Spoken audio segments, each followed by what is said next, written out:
story of love. Tell it to me again. Wonderful story of love.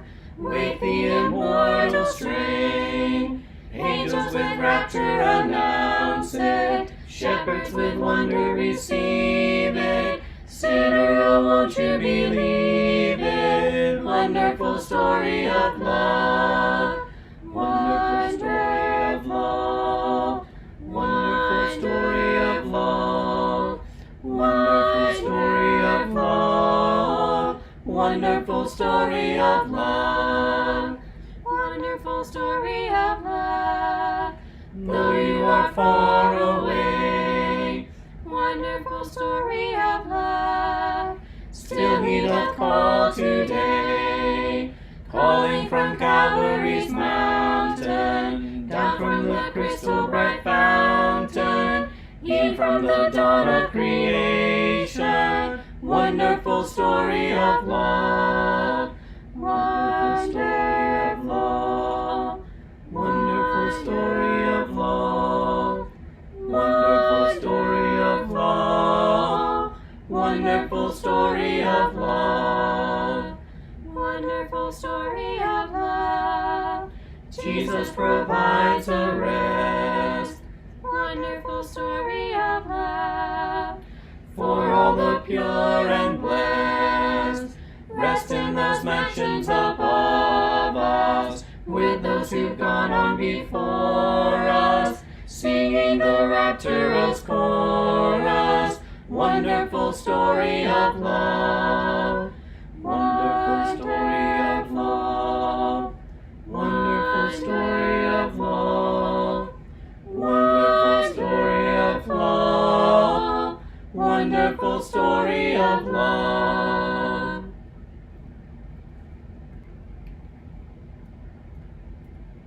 Sing the wondrous love of Jesus, sing his mercy and his grace. In the mansions bright and blessed, he'll prepare for us a place. When we all get to heaven, what a day of rejoicing that will be. When we all see Jesus, we'll sing and shout the victory. While we walk the pilgrim pathway, clouds will overspread the sky. But when traveling days are over, not a shadow, not a sign. When we all get to heaven, what a day of rejoicing that will be. When we all see Jesus, we'll sing and shout the victory. Let us then be true and faithful, trusting, serving every John chapter 6. John chapter 6. And we will begin by reading verses 59 through 61 of John 6. The scripture there says that Jesus said these things in the synagogue as he taught in Capernaum. And when many of his disciples heard it, they said, "This is a hard saying. Who can listen to it?" But Jesus, knowing in himself that his disciples were grumbling about this, said to them, "Do you take offense at this?" There are a host of biblical texts that are difficult to understand for more than one reason. Sometimes we just don't always initially see the truth that's being taught in the text, and it takes more information to get it. John chapter 2, for instance, in verses 19 through 22, there's a teaching that Jesus offered. He says, "Destroy this temple, and in 3 days I'll raise it up." And the Jews said, "It's taken 46 years to build this temple, and you'll raise it up in 3 days?" And of course, they missed his point completely. They were thinking that he was talking about the physical temple that was in Jerusalem. And it says in verse 21, he was speaking about the temple of his body. When it says in verse 22, therefore he was raised from the dead, his disciples remembered that he had said this, and they believed the scripture and the word that Jesus had spoken. Now, there's two things I want you to notice about this. After he was raised, it says, his disciples remembered what he had said. And two things happened as a result of that. It says they believed the scriptures and they believed the word that Jesus had spoken. They believed the scripture, it seems to me, must mean that there are passages of the scripture that they came to understand for the first time after witnessing the resurrection. Possibly passages like Psalm 16:10, for you will not abandon my soul to Sheol, nor let your Holy One see corruption. After seeing him raised from the dead, there are certain things that came into focus for them, certain promises that made more sense. And they believed the scripture, but it doesn't say just that they believed the scripture. It says also they believed the word that Jesus had spoken. I think that has reference to the specific thing that he said, destroy this temple, and in 3 days I'll raise it up. They then believed what he said. So there are those things that we just need more information sometimes before we can get them. And once that information is provided, then it all starts to make sense and we can understand and believe. Some things we just miss without getting some kind of outside help. I'm reminded of the text in Acts chapter 8, verses 30 and 31, where Philip is talking to the eunuch, and the eunuch is reading from the prophet Isaiah, and he asks him, do you understand what you're reading? And the response is, well, how can I unless someone guides me? Sometimes we just need help. It's too hard for us to understand. We don't know something that someone else may know and can draw our attention to and connect things together. What that text says is that Philip then joined him, and beginning from that scripture in Isaiah 53 where he was reading, beginning from that scripture, he preached Jesus to him. And then the eunuch understood who the prophet was writing about. I received a fantastic question following last Sunday evening's sermon. And I won't read the whole question, but I'll read a brief excerpt from what was said. Last night in your sermon on Ruth, you noted that intermarriage was prohibited between Israelites and foreigners.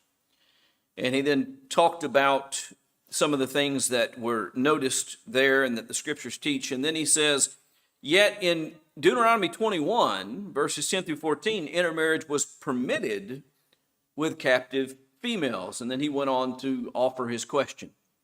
I'm kind of using that as a springboard to look at a more general thing than that. Why is this? That in that case, he says, you can't marry these foreign women, and then turns around and says, okay, when you marry these foreign women, here's some rules. Is there exceptions to these things? Is there a contradiction? There's a lot of folks out there who would take something like that and say, well, this is a contradiction. What can we learn from these kinds of things? And that's what I want to do. I want to broaden this out, look at some other things besides just that one law, and talk about what we can learn about God from those kinds of things. And we have to start by laying a foundation in order for me to make the case for this. Some foundational facts, and we're going to focus for a moment on the question that was raised from the Ruth lesson, which is, okay, there are people that you should not marry. These foreign women you should not marry.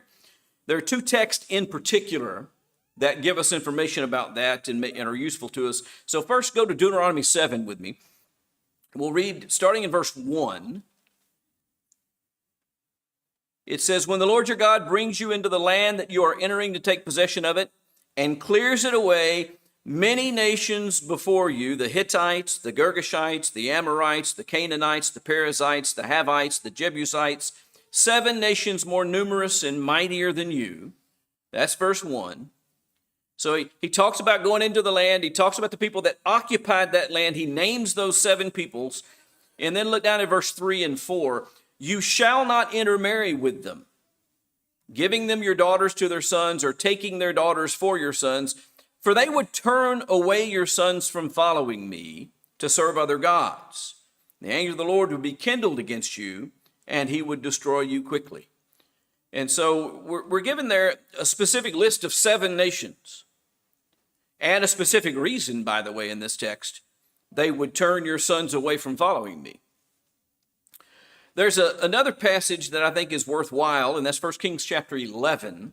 1 Kings 11, verses 1 and 2, that makes a mention about some of these peoples again. And it's talking here about King Solomon and the people that King Solomon had married and the consequences of all that. It says, King Solomon loved many foreign women, along with the daughter of Pharaoh. That's an Egyptian. That's the first one we want to take note of. Moabite, Ammonite, Edomite, Sidonian, and Hittite women from the nations concerning which the Lord had said to the people of Israel, you shall not enter into marriage with them, neither shall they with you, for surely they will turn away your heart after their gods. Solomon clung to these in love. And from those 2 passages, we can assemble a list of some very specific prohibited people. The Hittites, the Girgashites, the Amorites, the Canaanites, the Perizzites, the Havites, the Jebusites. We can stick the Egyptians in there because of the 1 Kings passage. The Moabites, the Ammonites, the Edomites, and the Sidonians. Now, many of these were also the people that God wanted destroyed when they took the land of promise. You might recall that as well from Deuteronomy chapter 20, verses 16 and 18. The cities of these people, he says, that the Lord your God is giving you for an inheritance, you shall save alive nothing that breathes. That's pretty exhaustive. You shall save alive nothing that breathes, but you shall devote them to complete destruction.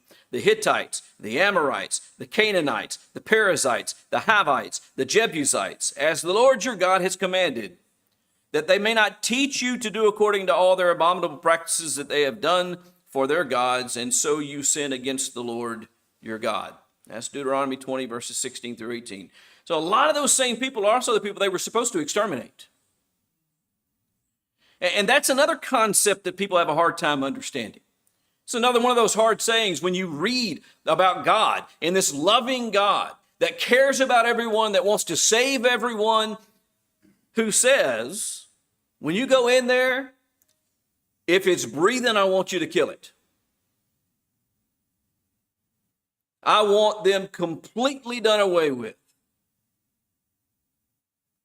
It's a hard thing for a lot of people to come to grips with, this extermination of these peoples. Well, these peoples were largely the descendants of Noah's son Ham through his son Canaan. And that term Canaanite is the broad general term that encapsulates a lot of these people. Egypt was also descended of Ham through another son, Mizraim. And these peoples are peoples who had long deserted God and had for many generations been idolaters of the very worst kind. Many of them worshiped Moloch, which had a particularly heinous obligation in which small infant children were sacrificed. And so they were idolaters of the absolute worst kind and had been for generations. And they were not only, well, God was just done with them, and his judgment had come upon them, and he was going to use Israel to carry out that judgment. That's the short version of that. Now, going back to our question, and we identify those peoples as the people that were forbidden to marry, these were not the only people in the world. And so there were other peoples that were living in that region who might not have fallen underneath this marriage prohibition. But these people that were living in Abraham's land of promise, that area that God had brought Abraham to and said, look is to the north and look to the east and look to the west and look to the south, and all of this is going to be yours, your descendants one day. God was ready to judge them and give the land to Abraham. There had been many years passed from Abraham to the day in which they were to take the land. And God was ready to judge them and give that land to Abraham's descendants as he has promised he would do. And that's what the whole extermination thing was all about. But that also could contribute to the don't marry these people. And there might be other people than them that would have been okay for the Israelites to marry. And so that's one possible explanation, but there's something more important that I want to deal with. The passage in Deuteronomy 21 regulating marriages to foreign captives can, as I said, address those on the prohibited list. It also could address those that people in Israel took for wives despite the fact that God told them not to marry. Just like they didn't kill them all a lot of times, they obviously married some of them. Solomon did. And so it might be some regulations regarding to that. In order to explore that fully, we're going to actually turn our attention for a moment to another law and explore some of the things about these types of laws. And there's a lot of these types of laws that are set forth, especially in Deuteronomy. And we want to try to better understand their purpose and what they're for. And that's the focus of my lesson today is to get us to understand what these kinds of laws were really all about. And that is the one that comes a little bit further. We've been reading in Deuteronomy 21. Just go to Deuteronomy 24.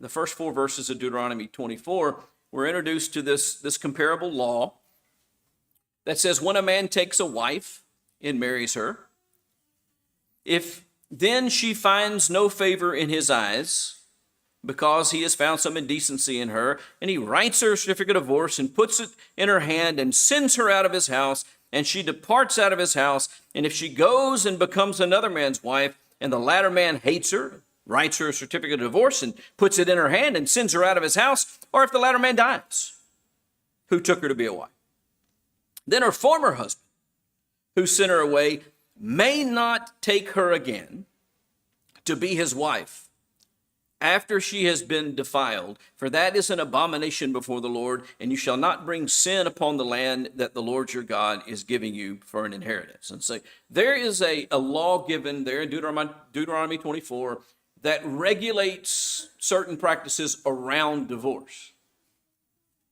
Now, with that in your mind, we need to also remember the exchange that the Pharisees had with Jesus in Matthew 19. That centers around that particular law. So the Pharisees, it says in Matthew 19:3, approach him and they tested him by saying, is it lawful to divorce one's wife for any cause? And he answered, have you not read that he who created them from the beginning made them male and female? And he said, therefore, a man shall leave his father and his mother and hold fast to his wife, and the two shall become one flesh. So they are no longer two, but one flesh. What therefore God is joined together, let not man separate. And they understood what he meant. And so they say to him, why then did Moses command one to give a certificate of divorce and to send her away? He said to them, because of the hardness of your hearts, Moses allowed you to divorce your wives, but from the beginning it was not so. And I say to you, whoever divorces his wife except for sexual immorality and marries another commits adultery. Now, what can we learn from the law that's given in Deuteronomy 24 about this, and from this discussion between Jesus and the Pharisees about this law? Well, a couple of observations. Jesus answers the question about divorce, and he does it by pointing out that God's purpose and will didn't include divorce. So they ask, well, why then did Moses command one to give her a certificate of divorce and send her away? If God didn't intend for divorce, then why give a law about divorce? That's the same kind of question that we're asking this morning. And there's several of these topics that we could put in here. Why is it there? And Jesus responds, because of your hardness of heart, Moses allowed you to divorce your wives. Now, I want to stop off the big top and just say this. The hardness of your hearts is not some statement about you couldn't deal with it or you didn't understand. Because you were stubborn and you didn't listen to God, you didn't do what God intended. It was allowed, but from the beginning it was not so. God's purpose and will for marriage had never changed. It was an allowance. It was not the will of God. And laws, if you pay close attention to them, these laws didn't endorse or even approve the behavior under consideration. Rather, they limited the behavior and the surrounding behavior around it to prevent additional evil and abominable behavior from being done by the people. These were laws that were protecting. And there's lots of laws like this. I mentioned this, not just the laws about divorce, but the laws in the Old Testament about slavery. And the laws about having multiple spouses, which was also not God's intention from the beginning. The marriage to conquered foes, which is the one we started with. Other such relationships. These laws are given to govern those relationships, not because God approved and endorsed the fundamental behaviors, but to keep those behaviors in check and to protect against further abuses. Particularly to protect some vulnerable people. And that's what we want to talk about for the remainder of the time that I have this morning, is God's purpose for these laws. These kinds of regulations were, at least in part, to protect those vulnerable individuals who were affected by the behavior. We can't fully analyze the Mosaic divorce law this way. We could, but people would get mad at me because it would take a long time. There are a couple of things that I want to note here about this law pertaining in Deuteronomy 24, the one about divorce. He says to give her a certificate of divorce and send her away. Now that legal paper then she had in her possession, and she could show people she no longer had any obligations under the marriage. She had been divorced. She had been sent away. She was not responsible to that marriage any longer. The former husband could no longer exercise husband prerogatives. Among them, things like under the law, when you married, you could enter into an agreement with someone as a woman, but if your husband didn't agree to it, it could be annulled. So you could go in and say, yes, I'll do this, or I'll do that, or I want this, or I'll buy this, and then the husband can go, no, that's not going to happen. Well, he doesn't have that power anymore. He's got a certificate of divorce. She can show her autonomy once again. She can exercise some of the personal legal rights that women had over property and inheritance. There were laws that specified those things. If she was married, whatever she would have inherited would have gone to her husband, but she has a certificate of divorce now, and it now can be her inheritance, and it doesn't go to her husband who has sent her away. The former husband could not later, after a subsequent spouse divorced or died, then try to say, well, you're my spouse again. No, he says, that marriage has been defiled. You can't do that. You sent her away. You don't have any authority over her ever again. You've relinquished that when you sent her. It was to protect the vulnerable in a situation like this. So she can now go out and conduct some business and have a life and provide some means for herself without being controlled and overseen by the husband. These are no small protections. That's a big deal. And that's what God was doing. He was saying, okay, you're divorcing, and when you do this, you have to understand these are your limitations. This is what's going to happen. This is the result. The marriage is forever over. And you're no longer the husband, and you no longer have any of those prerogatives, and you no longer have any of those. And she no longer has any of those responsibilities to you. You have severed that. In the case of a foreign woman who had been taken as a wife, that's dealt with in Deuteronomy 21:14. They would be in even a greater position of vulnerability if they're divorced. And they're offered some very specific protections. You shall let her go where she wants. You shall not sell her for money. So I go in, I take over, and I see this woman, and I go, you know what, I'm going to make her a wife. And I bring her home as my wife, this captured woman. And then I get tired of her, or I find a local girl that I like, and I want to get rid of this captured woman. Well, let me just sell her. Make a slave of her. Nope, can't do that. You shall not sell her for money. You shall not treat her as a slave. Expressly stated there. Can't do that. I cannot turn a former wife into a slave, which might have happened with foreign women. God regulates against that. In the case of a servant wife, where you take one of your servants to be a wife, and then there's a subsequent wife that comes along. And this is a polygamy situation. You take a second wife. There's some protections that he offers that situation as well. In Exodus 21, starting in verse 10, he says, you shall not diminish her food. You can't take a second wife and then take your first wife and quit feeding her. Or say, no, now you got to live on bread and water. I'm not going to spend that kind of money to give you steak and corn anymore. I'm going to give you bread and water. No, you can't diminish your food. You shall not diminish her clothing. You shall not diminish her conjugal rights. All of those things expressly put in the word. He never intended a second wife. He never intended a third wife. But he said, if you do it, you are still obligated in every respect to the first wife. Nothing can be diminished. Not with their food, not with their clothing, not with the marital relations. And he says, if you don't do these three things, she is free to leave without having to pay the master anything.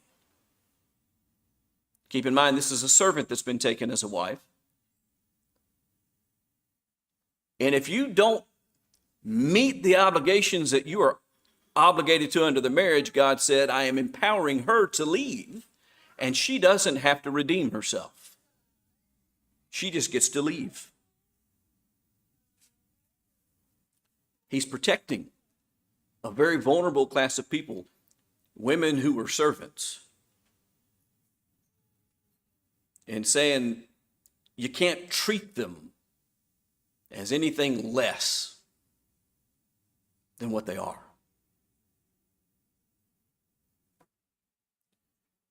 And just as God gave laws through Moses to protect the vulnerable in those circumstances and situations, it is God's purpose to protect and deliver everyone who is vulnerable and cannot protect ourselves spiritually.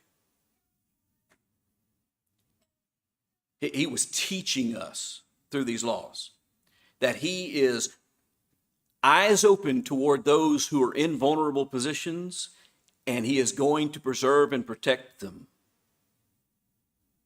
So we know that he's doing that for us. The psalmist in Psalm 82 says some interesting things. Psalm 82, read with me verses 1 through 8.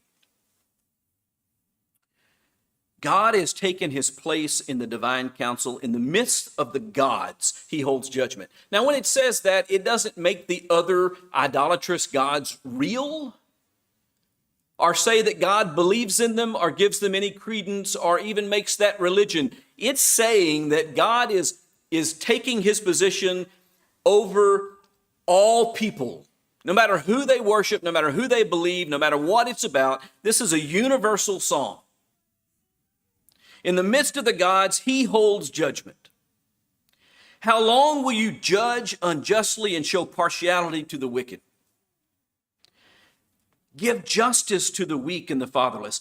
That's what he did all along. That's what God did. He is instructing every person to do the same thing. Give justice to the weak and the fatherless. Maintain the right of the afflicted and the destitute. Rescue the weak and the needy. Deliver them from the hand of the wicked. They have neither knowledge nor understanding. They walk about in darkness. All the foundations of the earth are shaken. Universal condition, universal circumstances shakes the foundation of the earth.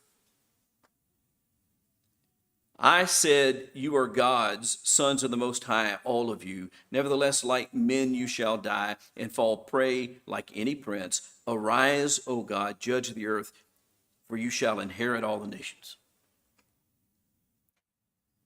God was always seeing the big picture, and he was always active in preserving. And ultimately, it's all about our souls. And if we're the children of God, then we need to share that same view.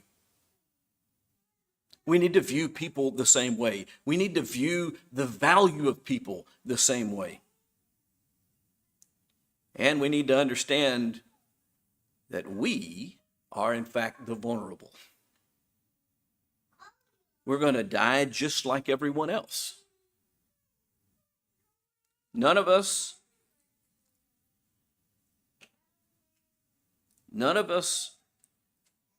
can save ourselves.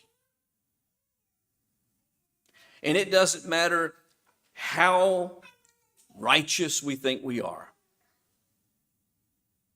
None of us can save ourselves. The law of Christ has been given to protect us from our own damnable behavior. Just like the law of divorce was given to protect the divorced woman from the behavior of her husband, this New Testament is designed to protect us from our own foolishness, from our own unwillingness to follow God, from our own hardness of heart, to teach us to limit ourselves, to limit our evil, and to bring us to redemption through the blood of his Son. He cares about you. He wants to see you saved. And he put laws in place to make it possible for you to be saved. Yeah, some of these things are hard sayings. We read them and we say, I don't understand, and why? We started off in John chapter 6 with a saying that he was talking to them, and they were like, yeah, who can stand that? Well, if you want to be saved, then you understand that it's in place to preserve and protect you, to keep you from doing even worse things than you've already done, and to lead you into fellowship with God so that you can be saved. Think about these things. I know it's been a deep lesson. I know it's been a challenging lesson. I know it hasn't primarily been a first principle lesson, but I want you to understand that fundamentally all of those laws, every single one of them that is given, was given to teach and instruct us. They were recorded and preserved for you and I to read today in this time period under Christ so that we could understand the nature of God and what God is trying to do for us, and appreciate that when he tells us to do certain things, whether we understand them or not, whether we like them or not, whether we view them as hard and not being able to stand them or not, they were given to preserve, to protect, and to care for mankind. And if we will accept them, and we will soften our heart, and we will walk with him instead of counter to him, we become heirs. We become his children. And we will be saved. If we can help anyone in regard to those things, let it be known as we stand and sing. Wonderful story of love. Tell it to me again. Wonderful story of love. With the immortal strain, angels with rapture announce it, shepherds with wonder receive it. Sinner, oh, won't you believe it? Wonderful story of love. Wonderful story of love. Wonderful story of love. Wonderful story of love. Wonderful story.